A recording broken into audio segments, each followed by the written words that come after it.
আসসালামু আলাইকুম শিক্ষার্থীরা, আশা করি সকলেই ভালো আছো। আজকে আমি তোমাদেরকে ক্লাস 3 অর্থাৎ তৃতীয় শ্রেণীর বাংলা বইয়ের পাঠ 7-এর ঘাসফড়িং আর পিঁপড়া গল্পটি পড়াবো এবং এর অনুশীলনীতে যে প্রশ্নের উত্তরগুলো আছে সেগুলোর সমাধান করে দেখাবো। তাহলে চলো আমরা পড়া শুরু করি। গল্পের নাম ঘাসফড়িং আর পিঁপড়া। শরতের এক দুপুর, চারপাশে রোদ ঝলমল করছে। তখন একটি ঘাসফড়িং ঘাসের উপর তিরিং বিরিং করে খেলা করছিল। এই দেখো, একটা ঘাসফড়িং ঘাসের উপরে তিরিং বিরিং করে খেলা করছিল। ঘাসফড়িংটি দেখতে পেল একটি পিঁপড়া রোদের মধ্যে বড় একটি বোঝা টেনে নিয়ে যাচ্ছে। এই দেখো, পিঁপড়া একটা বড় বোঝা ওর কাঁধের উপর নিয়ে যাচ্ছে। সে পিঁপড়াকে জিজ্ঞেস করলো, কি সুন্দর দুপুর, আলোয় চারিদিকে ঝলমল করছে, এমন সময় কি করছো তুমি? এসো আমরা খেলা করি। পিঁপড়া বলল, না ভাই, আমার অনেক কাজ। ঘাসফড়িং বলল, কি কাজ তোমার? ঘাসফড়িং বলল, শীঘ্রই শীতকাল এসে যাবে। পিঁপড়া বলল, শীঘ্রই শীতকাল এসে যাবে, আমি তখন ঘর থেকে বের হতে পারবো না, তাই গরম থাকতেই খাবার সঞ্চয় করছি। ঘাসফড়িং হেসে বলল, শীতকাল আসতে এখনো অনেক দিন বাকি আছে, এসো আমরা খেলা করি। পিঁপড়া বলল, না ভাই, তুমি তোমার কাজ করো, আমি আমার কাজ করি। ঘাসফড়িং ভাবল পিঁপড়াটা খুব বোকা। এই ভেবে সে একা একাই তিরিং বিরিং করে খেলা করতে লাগলো। দেখতে দেখতে শীতকাল এসে গেল। সূর্যের তাপ কমে গেল, চারপাশে কুয়াশায় ভরে গেল। তখন ঘাসফড়িং আর খাবার খুঁজে পায় না, খেলতেও পারে না। তখন সে পিঁপড়ার বাসায় গিয়ে বলল, পিঁপড়া ভাই, আমার খুব ক্ষুধা পেয়েছে, আমাকে একটু খাবার দেবে? পিঁপড়া বলল, আমি আমার খাবার সঞ্চয় করেছি, তোমার খাবার তো সঞ্চয় করিনি। তুমি গরমকালে খাবার সঞ্চয় করনি কেন? ঘাসফড়িং বলল, আমি তো তখন খেলা করেছি আর গান গেয়ে বেরিয়েছি। পিঁপড়া বলল, এখন তবে নেচে বেড়াও, সময়ের কাজ সময়ে না করলে কষ্ট তো তোমাকেই পেতেই হবে। এখানে এই গল্পটা শেষ হয়ে গেল। তোমরা বাসায় সবাই গল্পটা সুন্দর করে রিডিং পড়বে। এরপর আছে দেখো শব্দ শিখি। এখানে এই শব্দগুলোর অর্থ দেওয়া আছে, আমরা এই শব্দগুলোর অর্থগুলো পড়বো এখন। শরৎকাল। শরৎকাল অর্থ ভাদ্র ও আশ্বিন মাস মিলে যে ঋতু। শীতকাল। শীতকাল অর্থ পৌষ ও মাঘ মাস মিলে যে ঋতু। সঞ্চয় অর্থ জমা। আমি আবার পড়ে শোনাচ্ছি। শরৎকাল। শরৎকাল অর্থ ভাদ্র ও আশ্বিন মাস মিলে যে ঋতু। শীতকাল। শীতকাল অর্থ পৌষ ও মাঘ মাস মিলে যে ঋতু। সঞ্চয় অর্থ জমা। তোমরা এই শব্দ অর্থগুলো পড়ে মুখস্থ করে না দেখে লিখবে। এরপরে দেখো পরবর্তী পেজে কি আছে? অনুশীলনী 1। যুক্তবর্ণ ভেঙে লিখি এ ও একটি করে নতুন শব্দ বানাই। এখানে কিছু যুক্তবর্ণ আছে। জিজ্ঞাসা। জিজ্ঞাসায় যুক্তবর্ণ কি আছে? বর্গজয় নিয়। ক্ষুধা। ক্ষুধাতে যুক্তবর্ণ আছে ক্ষিয়। সঞ্চয়ে নিয়য় চ। কষ্টে মূর্ধন্য ষয় ট। এই যুক্তবর্ণগুলোকে আমরা প্রথমে ভেঙে লিখব, তারপরে একটা করে নতুন করে শব্দ গঠন করব। তাহলে চলো আমরা দেখে নিই। দেখো শিক্ষার্থীরা, 1 নং প্রশ্নের উত্তর। 1 নংয়ে ছিল যুক্তবর্ণ বিভাজন করে একটা করে নতুন করে শব্দ গঠন করার কথা। এখানে প্রথমে ছিল জিজ্ঞাসা।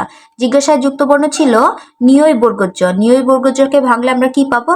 বর্গজ যোগ নিয়। এটাতে একটা নতুন শব্দ হলো বিজ্ঞান। তারপরে ছিল ক্ষুধা। ক্ষিয়। ক্ষিয়কে ভাঙলে আমরা কি পাই? ক যোগ মূর্ধন্য ষ। একটা নতুন শব্দ হবে ক্ষমা। সঞ্চয়। সঞ্চয় দিয়ে নিয়য় চ। নিয়য় চকে ভাঙলে আমরা পাবো নিয় যোগ চ। নতুন শব্দ হবে পঞ্চম। তারপরে ছিল কষ্ট। কষ্ট মূর্ধন্য ষয় ট। মূর্ধন্য ষয় টকে ভাঙলে পাবো মূর্ধন্য স যোগ ট। নতুন শব্দ হলো সৃষ্ট। তোমরা সুন্দর করে এগুলো লিখবে।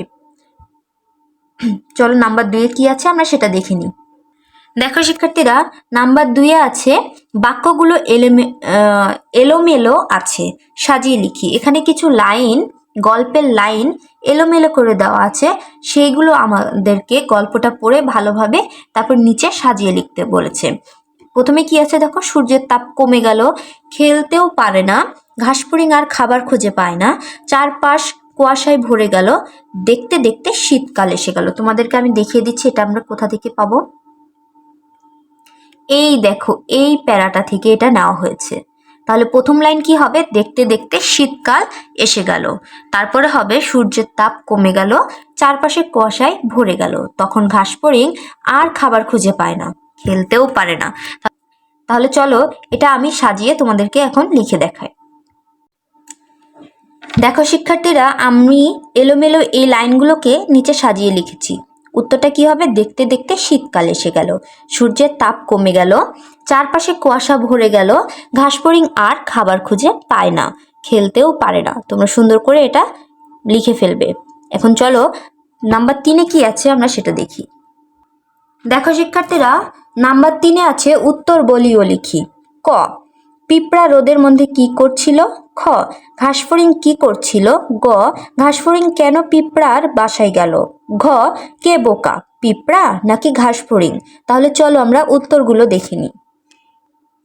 দেখো শিক্ষার্থীরা, 3 নং প্রশ্নের উত্তর। ক, পিঁপড়া রোদের মধ্যে কি করছিল? উত্তর, পিঁপড়া রোদের মধ্যে বড় একটা বোঝা টেনে নিয়ে যাচ্ছিল। খ, ঘাসফড়িং কি করছিল? উত্তর, ঘাসফড়িং ঘাসের উপর তিরিং বিড়িং করে খেলা করছিল। গ, ঘাসফড়িং কেন পিঁপড়ার বাসায় গেল? উত্তর, ঘাসফড়িং খাবার চাওয়ার জন্য পিঁপড়ার বাসায় গেল।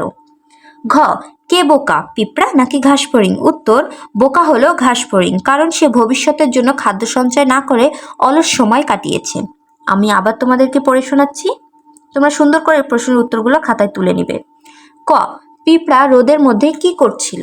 উত্তর, পিঁপড়া রোদের মধ্যে বড় একটা বোঝা টেনে নিয়ে যাচ্ছিল। খ, ঘাসফড়িং কি করছিল? উত্তর, ঘাসফড়িং ঘাসের উপর তিরিং বিড়িং করে খেলা করছিল। গ, ঘাসফড়িং কেন পিঁপড়ার বাসায় গেল? উত্তর, ঘাসফড়িং খাবার চাওয়ার জন্য পিঁপড়ার বাসায় গেল। ঘ, কে বোকা, পিঁপড়া নাকি ঘাসফড়িং? উত্তর, বোকা হলো ঘাসফড়িং, কারণ সে ভবিষ্যতের জন্য খাদ্য সঞ্চয় না করে অলস সময় কাটিয়েছে। দেখো শিক্ষার্থীরা, এখানেই শেষ হয়ে গেল পিঁপড়া ও ঘাসফড়িং গল্পের সকল অনুশীলনের সকল প্রশ্নের উত্তর। তোমরা সবাই বাসায় গল্পটা সুন্দর করে পড়বে এবং অনুশীলনের সকল প্রশ্নের উত্তর সুন্দর করে পড়ে না দেখে লিখবে। আজকে এই পর্যন্তই শিক্ষার্থীরা। পরবর্তী ক্লাস পাওয়ার জন্য অবশ্যই চ্যানেলটা সাবস্ক্রাইব করে রাখবে এবং পূর্বের ক্লাসগুলো পাওয়ার জন্য চ্যানেলের প্লেলিস্টে গেলেই তোমরা সবগুলো সিরিয়ালে পেয়ে যাবে। ভিডিওটা যদি তোমাদের ভালো লাগে তাহলে অবশ্যই লাইক, কমেন্ট এবং শেয়ার করবে। সকলেই ভালো থাকবে। ধন্যবাদ সকলকে।